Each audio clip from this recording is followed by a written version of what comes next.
Marcos capítulo 11, 15 a 14. E foram para Jerusalém. Entrando ele no templo, passou a expulsar os que ali vendiam e compravam. Derribou as mesas dos cambistas e as cadeiras dos que vendiam pombas. Não permitia que alguém conduzisse qualquer utensílio no templo. Também os ensinava e dizia: não está escrito, a minha casa será chamada casa de oração para todas as nações? Vós, porém, a tendes transformado em covil de salteadores. E os principais sacerdotes e escribas ouviam estas coisas e procuravam um modo de lhe tirar a vida, pois o temiam, porque toda a multidão se maravilhava da sua doutrina. Versículo 19. Em vindo à tarde, saíram da cidade. Vamos orar, pedindo a bênção de Deus para este momento de meditação na palavra do Senhor. Santo Deus, fala ao nosso coração, que o teu Espírito imprima em nós a real compreensão deste texto, na tua palavra, e use teu servo que aqui está para a exposição do texto sagrado. Fala aos irmãos que estão conectados conosco também, e até aqueles que vão ouvir essa mensagem em outro momento. Fala aos corações, provê os frutos deste texto na vida de cada um. Em nome de Jesus nós oramos. Amém.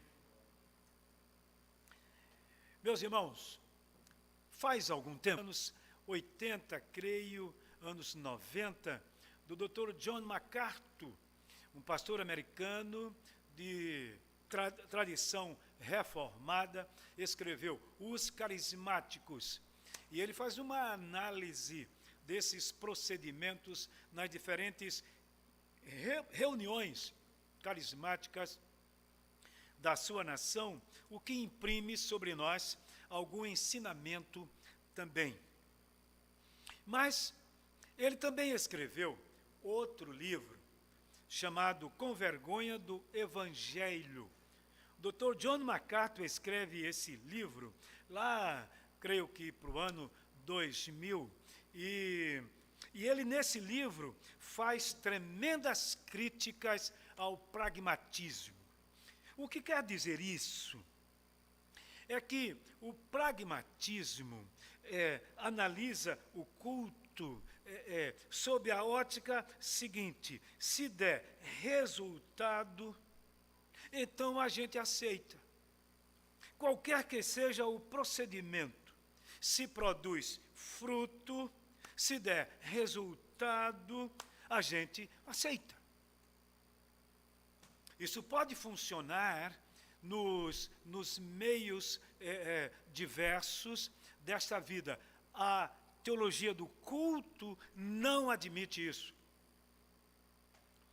E vou fazer uma afirmação aqui que todos os crentes conhecem. O culto tem controle doutrinário bíblico.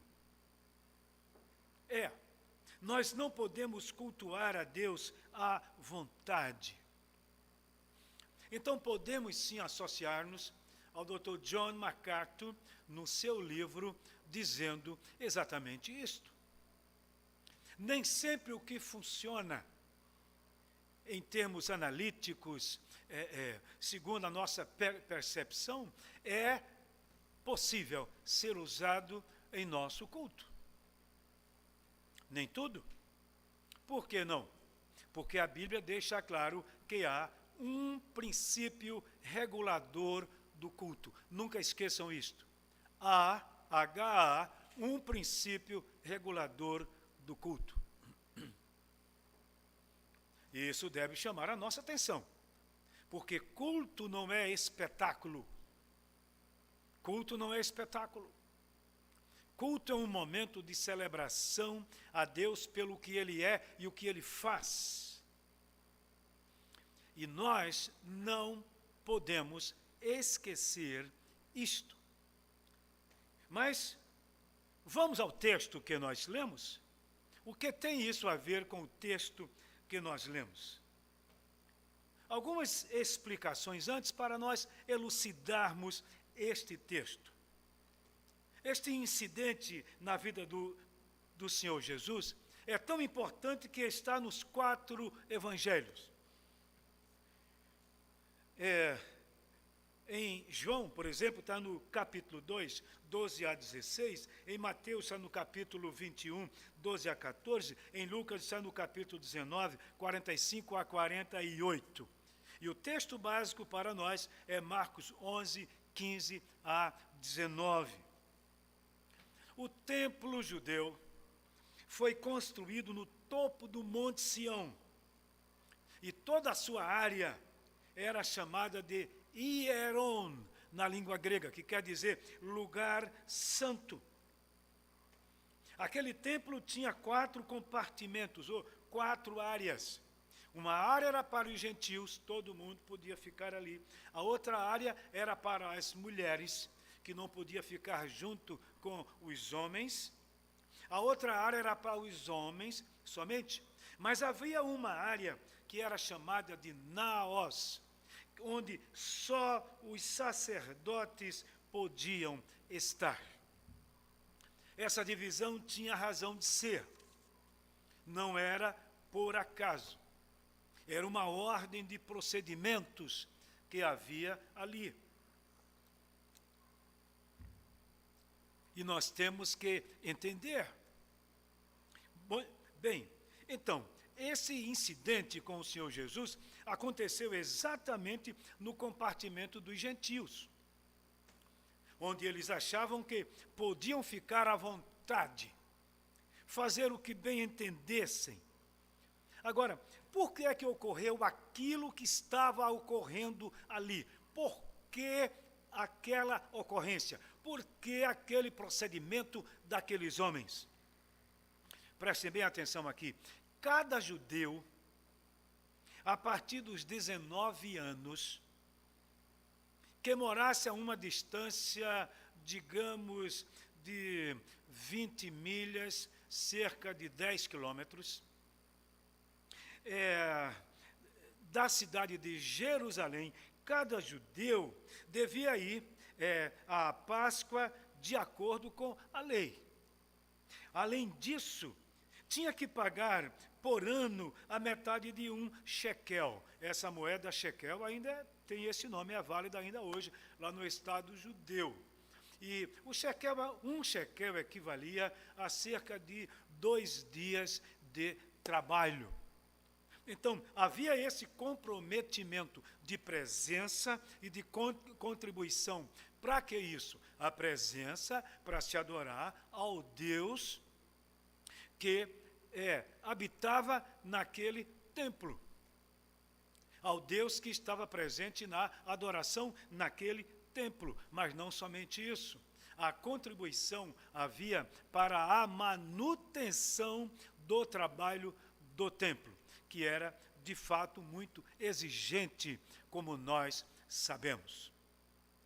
Esse contexto da vida do povo judeu deve estar já imprimindo em nós o comprometimento que havia do povo judeu na questão da adoração. Agora, prestem bem atenção.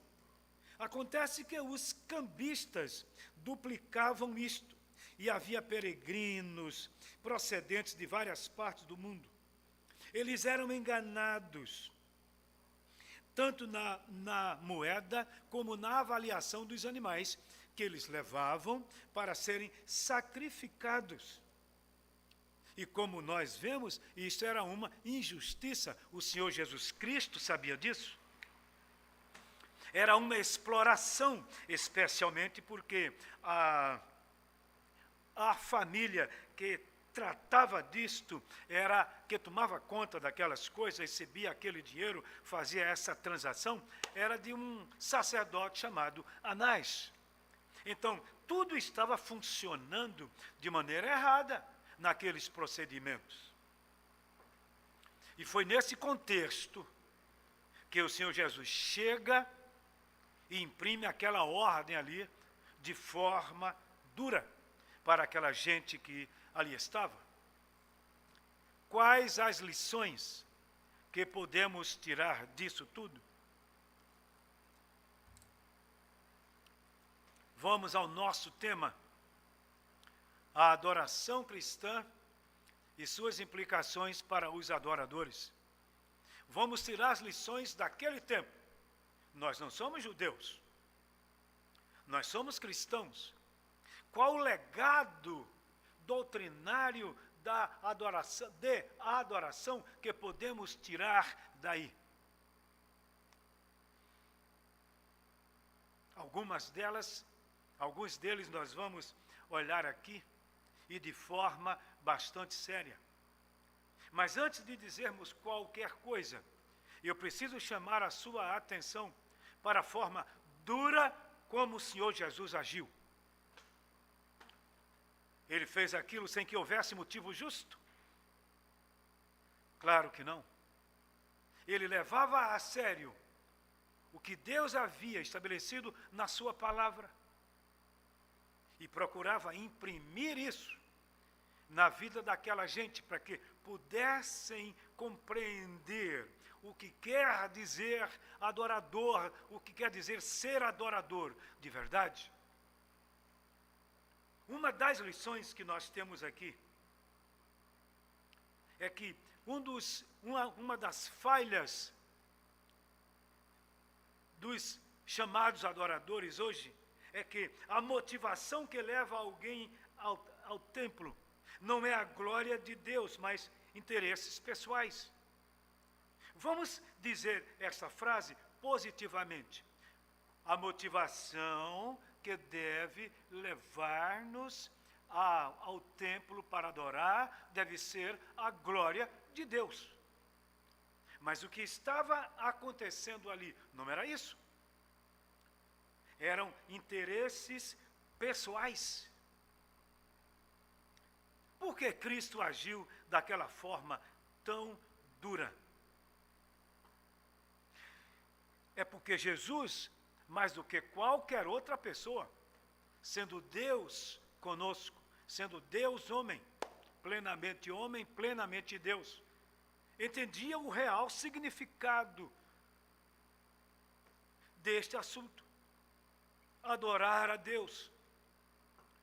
No Salmo 63, versículo 1, o salmista diz: ó Deus, Tu és o meu Deus forte, eu te busco ansiosamente.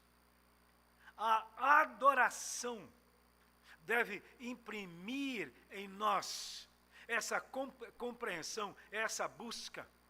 Vejam que o salmista, no Salmo 65, versículo 4, é o mesmo. Ele diz praticamente a mesma coisa. Bem-aventurado aquele a quem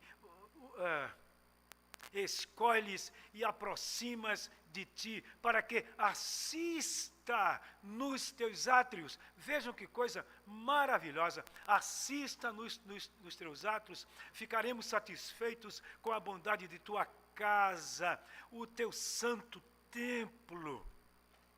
Que coisa linda isso, aplicando a formalidade cristã da adoração.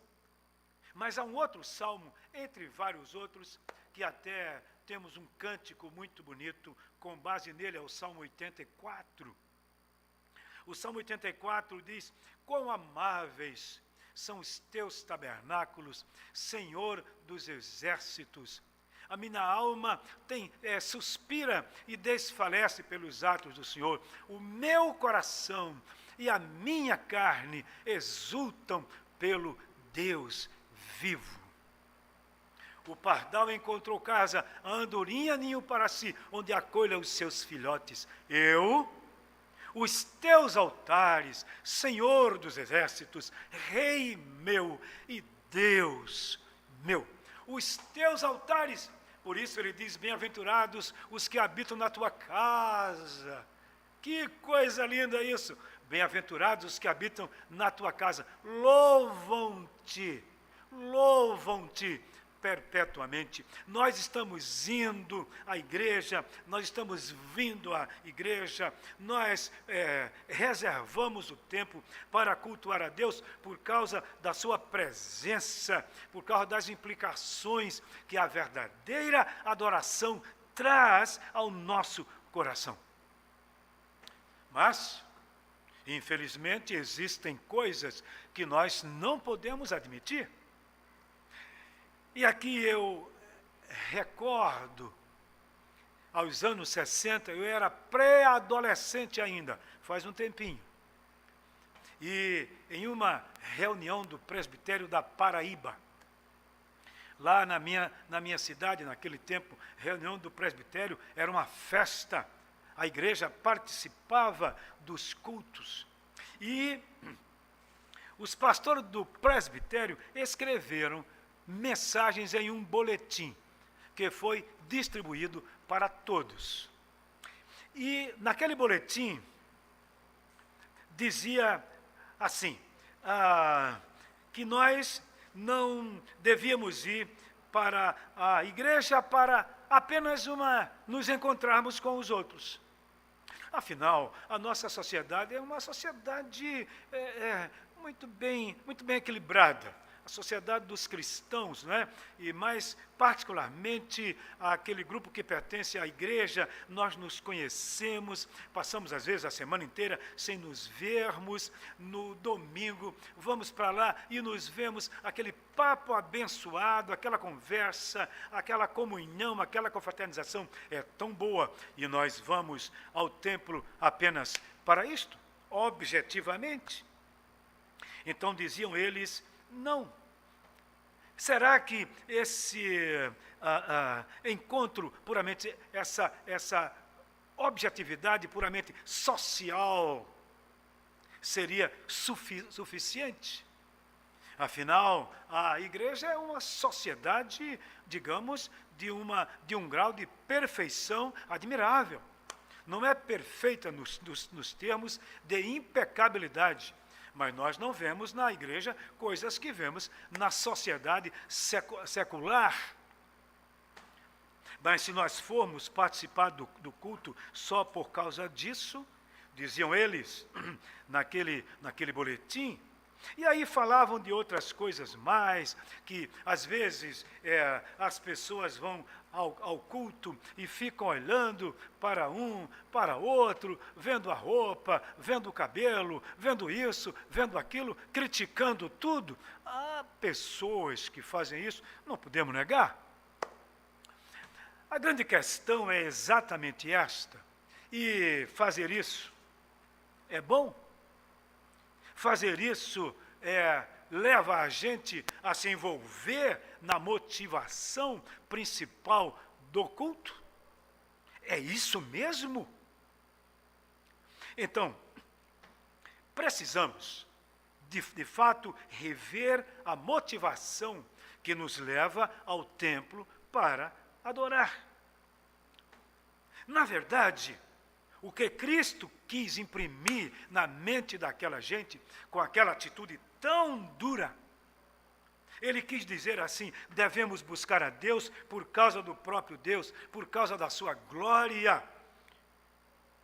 E não deve haver outro motivo. Se ele estivesse falando para aquela gente do seu tempo, diria, vocês andam 10 quilômetros de onde vocês moram para aqui, a pé, em procissão, em celebração, para chegarem aqui e encontrar essa gente, transformando esse ambiente do templo em um comércio? É isso que vocês vêm fazer? Então melhor seria ficar em casa, porque vocês aqui estão pecando. Se ficassem em casa, não estariam. Então ele procura, com aquela atitude dura, dar essa lição. Quando as pessoas vão ao templo só por uma formalidade religiosa também, essas pessoas correm o risco de esfriar na fé. É perigoso. As pessoas chegam, saem, e não estão absorvendo, não estão participando da ordem litúrgica, então esfriam na fé. Chega um momento quando a gente vai concluir que não há razão para isso. Melhor seria ficar em casa, na poltrona que nós temos em casa, descansando de maneira muito informal, vendo a TV ou outra coisa qualquer. Meus irmãos, a Bíblia tem, é claro, a Bíblia tem o princípio regulador do culto. E este princípio começa com a motivação que temos de ir ao templo adorar juntamente com os nossos irmãos. Por isso, nosso tema, a adoração cristã e suas implicações para os adoradores. O que nos leva ao templo para adorar é o próprio Deus. Em seu livro falando sobre este assunto, A Família Cristã e o Culto, Dr. Joel Bick chama a atenção para o povo de Deus, dizendo: antes de você ir ao templo adorar, prepare-se em casa. Se você vem de casa para o templo, prepare-se durante, inclusive, o caminho da sua viagem. Por quê? Por causa da seriedade do culto. Quando eu era menino, a minha mãe me deu uma grande lição. Logo, a gente se converteu, eu tinha 5 anos e meio, minha mãe levou para a igreja a família inteira.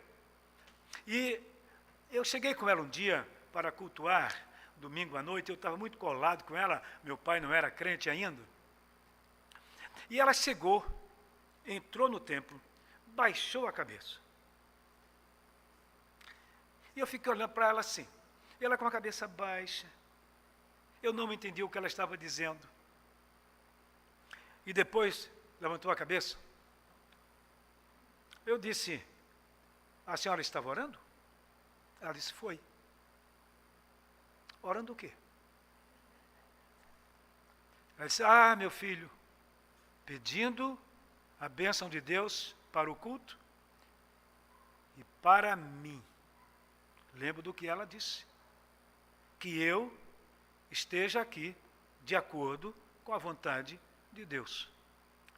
Àquelas horas, ela já tinha aprendido isso. Uma crente nova ainda, mas já tinha aprendido isso. O que nos leva ao templo para adorar é o desejo de celebrar, de adorar o próprio Deus. Essa é uma das implicações para os adoradores, quando se preocupam com a adoração cristã. Mas há uma outra.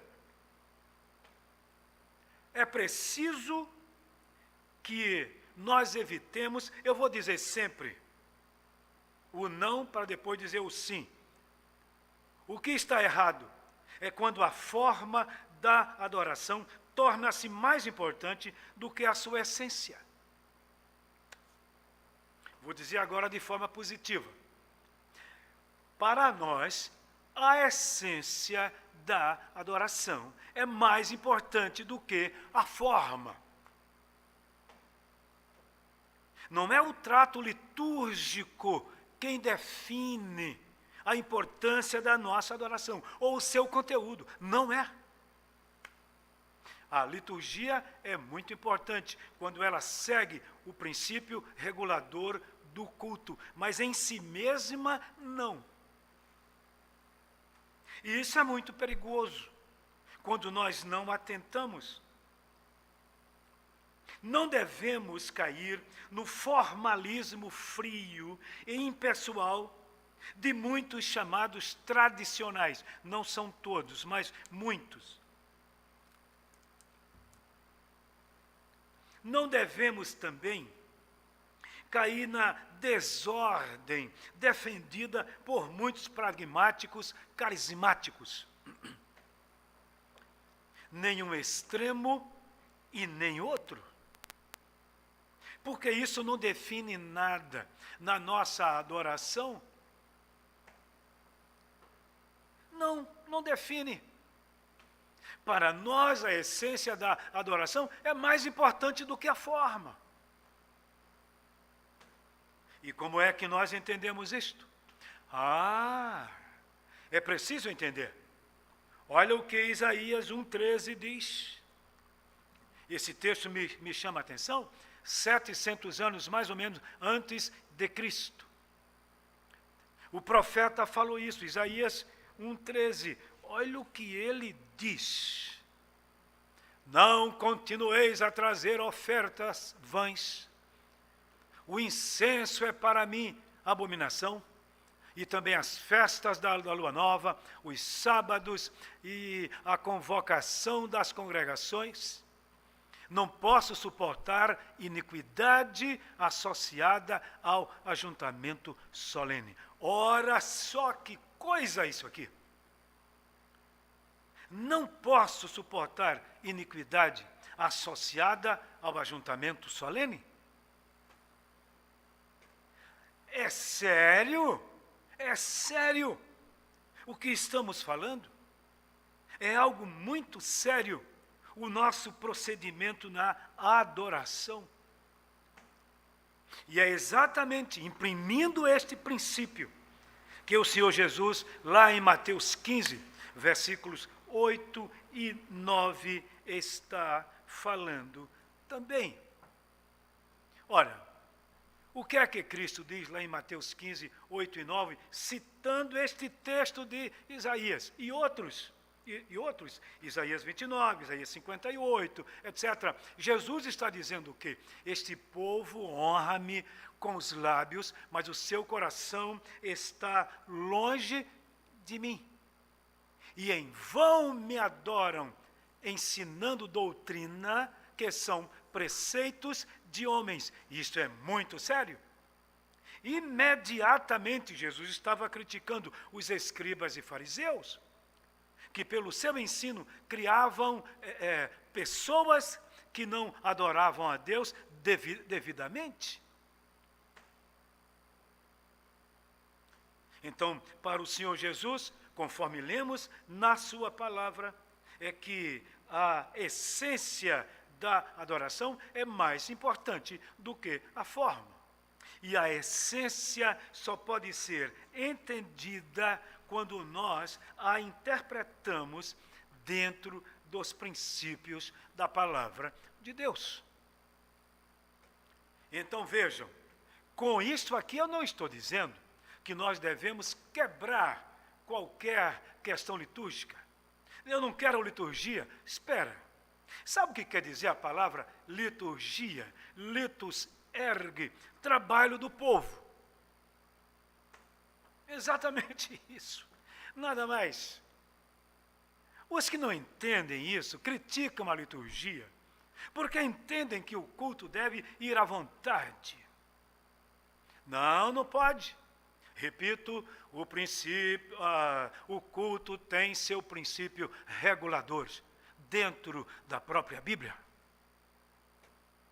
Por isso Cristo bate forte naquela gente ali. Vocês estão transformando a casa do Senhor em quê? Num covil de salteadores? Não pode. Como vemos nos textos, para Deus, o mais importante é o coração do adorador, a motivação que o faz estar ali. A gente não vem ao templo apenas atender a uma formalidade humana. Não é isso. Nós não vamos ao templo para dar uma satisfação a quem quer que seja, talvez as autoridades constituídas da igreja. Não. Nós deixamos a nossa casa e nos dirigimos a este lugar onde nós adoramos. Sabem por quê? Porque nós temos em nós impressa a compreensão pelo Espírito Santo, pela palavra, de que somos adoradores de Deus e que devemos adorá-lo em espírito e em verdade. Em espírito e em verdade. Então não precisa templo. Então o que Cristo disse àquela mulher samaritana, abole qualquer lugar. Não. O que Cristo estava dizendo, e é bom ir ao contexto do capítulo 4 de João. Nem neste monte, nem naquele templo, nem naquele templo, nem neste monte. Porque ele estava respondendo à pergunta que aquela senhora fez. É lá em Jerusalém ou é neste monte? Nosso povo diz que é neste monte. O seu povo diz que é lá em Jerusalém. Onde é? Aí Cristo disse, olha, nem lá, nem cá. A resposta de Cristo foi específica para aquele contexto. Ele não estava abolindo a adoração formal no templo. Não. Agora, o que é que ele estava dizendo? O templo não é um lugar exclusivo. É um lugar específico. Exclusivo, não. Se eu não posso adorar, como muitos irmãos nossos não estão podendo estar aqui. Por exemplo, agora, nesse contexto de proibição por causa das autoridades sanitárias, por ordem governamental, nós não podemos estar aqui como sempre estamos dominicalmente, muitos irmãos. Nós podemos adorar em casa.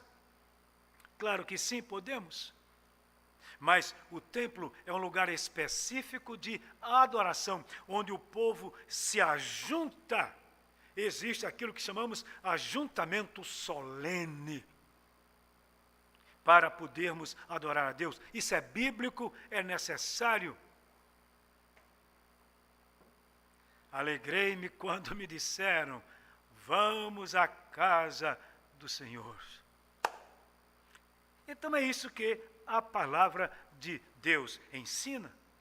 O texto que nós lemos fala que Cristo combateu inicialmente os comerciantes, os cambistas.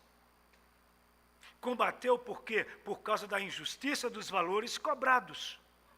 Eles estavam roubando as pessoas que estavam ali. E com isso a gente poderia tirar grandes lições para o nosso tempo, onde a adoração muitas vezes é tida como um meio de se ganhar dinheiro. Coisas terríveis têm acontecido por esse meio aí. E nós, crentes em Jesus, nós que trabalhamos com a palavra de Deus, não podemos admitir certas práticas que são vistas aí, que são impostas aí. No tempo de Cristo, naquele contexto, havia gente se autopromovendo, com tudo o que estava acontecendo, conforme eu já disse, da família de um sacerdote, Anás. Eles dominavam a questão financeira ali. Cristo disse, não. O que vocês estão fazendo não é procurando o bem do trabalho, mas estão fazendo isso para tirar proveito próprio. Uma outra lição que nós temos aqui, conclusiva. Vou dizer sempre pelo lado negativo. O comportamento de muitos que ali estavam, movimento, barulho, deixava o lugar impróprio para adoração. Vamos afirmar isso positivamente. O lugar da adoração exige um comportamento próprio, bíblico. Não podemos estar bem em um lugar onde se adora a Deus de qualquer jeito. É preciso ordem. o lugar da adoração exige uma ordem, daí a liturgia, que quer dizer ordem do culto, para que não se leve o culto de qualquer maneira. A adoração cristã tem implicações para a vida dos adoradores. Precisamos entender que existe o princípio regulador do culto. O lugar da adoração exige uma conduta apropriada de quem é crente, que sabe a quem está adorando. Vejam o que dizem os versículos 16 e 17 do texto que nós lemos. Não permitia que alguém conduzisse qualquer utensílio para o templo. Também os ensinava e dizia: não está escrito, a minha casa será chamada a casa de oração para todas as nações. Vós, porém, a tendes transformado em covil de salteadores. Cristo foi duro. Ninguém foi tão claro como Cristo. Ele estava vendo. E ele, santo como era, que podia, mais do que qualquer um de nós, analisar e testificar o que estava acontecendo por trás daquilo, nos corações daqueles homens. Ninguém melhor do que ele podia falar assim. Ele estava falando daquilo que realmente estava acontecendo. Havia pessoas de várias partes do mundo. E o movimento era tão grande, o barulho era tão grande, que aquele ambiente estava impróprio para adoração. Como é que se pode adorar em um ambiente assim? Como é que um ambiente desse pode criar em nós aquele clima tranquilo, abençoado, indiscutível, necessário de adoração? É preciso. Então muita gente não entende isso. Aquele clima de silêncio. Lembro-me de um pregador internacional, não vou dizer a procedência, não vou dar detalhes, até por uma questão ética, nem vou dizer onde.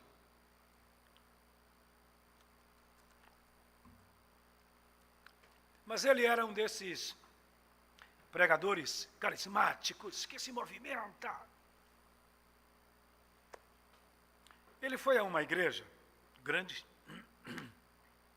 mas uma igreja chamada de tradicional, onde as pessoas vêm adorar, ficam ali ouvindo, não há aquelas questões carismáticas, aquelas coisas próprias dos carismáticos, os gritos, etc, etc.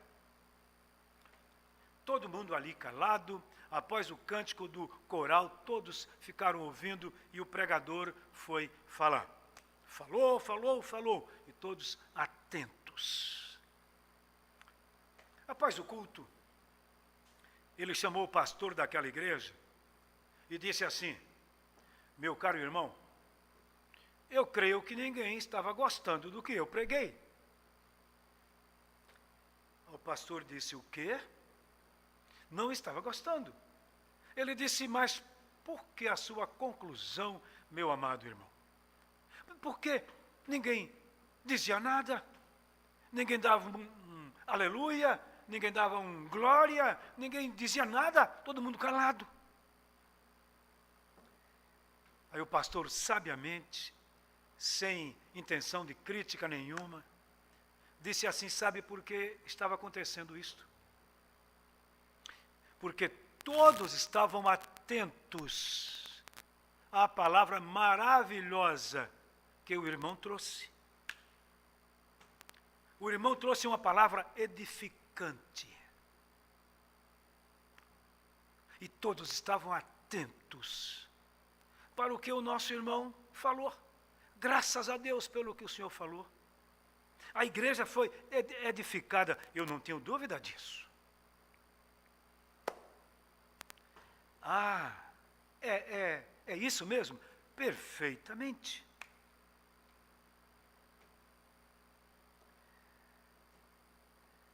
O texto que lemos fala que Cristo combateu inicialmente aqueles comerciantes,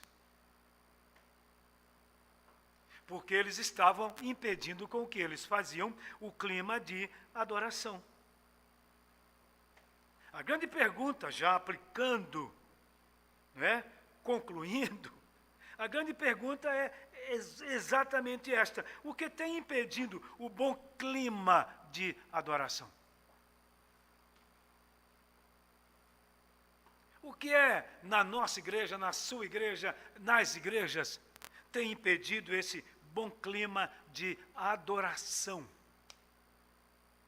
Entra e sai na hora do culto, sem qualquer necessidade, e sai muitas vezes chamando a atenção. Há um lugar onde se pode circular em havendo necessidade em qualquer momento. Não é proibido. Mas há pessoas que não estão meio conscientes disso. Na hora da adoração, conversa indevida, acerto de coisas que a gente pode deixar para o pós-culto, naquele momento abençoado de confraternização, de comunhão, que a gente nem tem tido direito nesses dias por causa das leis de distanciamento. Por que não se guarda para este momento? O que nós aprendemos com a atitude, com o ensino do Senhor Jesus Cristo, é que qualquer coisa que promova desvio da nossa atenção ao que está sendo ministrado é ato indevido. Eu estou adorando. No exato momento que eu adentro ao templo para adorar, eu tenho que me ligar naquilo que está sendo feito.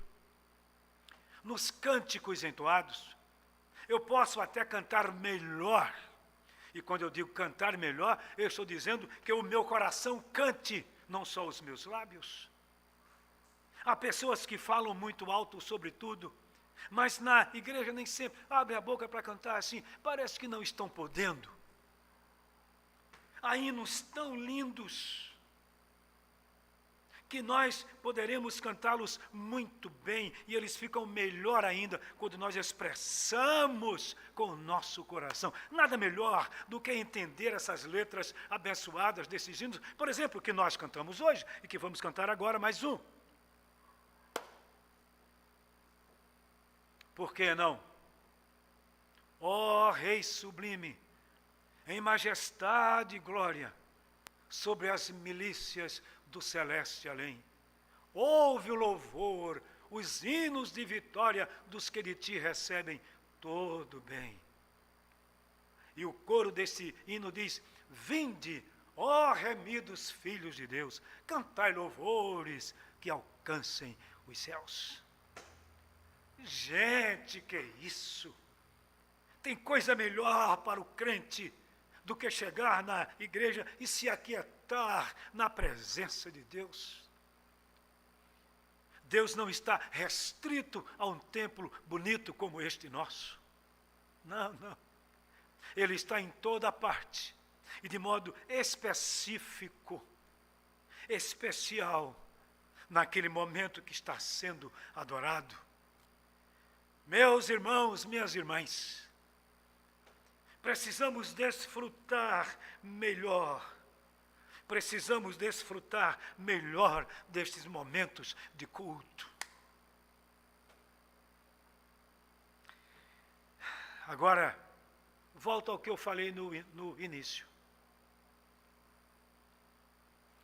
Foi isso que eu disse àquela irmã, quando ela perguntou sobre culto quente, culto frio. Sabe de quem depende, minha amada irmã? Não é dos movimentos de muitos no culto. Não é do espetáculo que muitos apresentam no culto. Não é de um tipo show que nós vemos que acontece, com luzes inclusive. Não, minha irmã. Sabe de que depende? Depende do meu estado do coração. Depende da minha disposição de ir adorar. Depende do preparo da minha alma, do objetivo que eu tenho de celebrar o meu Deus. É disso que depende. Se eu estou indo para o templo, se eu estou indo ao templo adorar com esse objetivo, aí, minha irmã, não há culto frio, não. Pode afirmar que não. O culto é sempre quente, se nós pudermos usar esta expressão. O culto é sempre quente. Ele sempre esquenta a nossa alma, ativa o nosso coração, aviva o nosso espírito. Isso vai depender de nós. Por isso, a adoração cristã, biblicamente, tem implicações para a vida dos adoradores. Naquilo que deve abandonar, naquilo que deve receber. Eu quero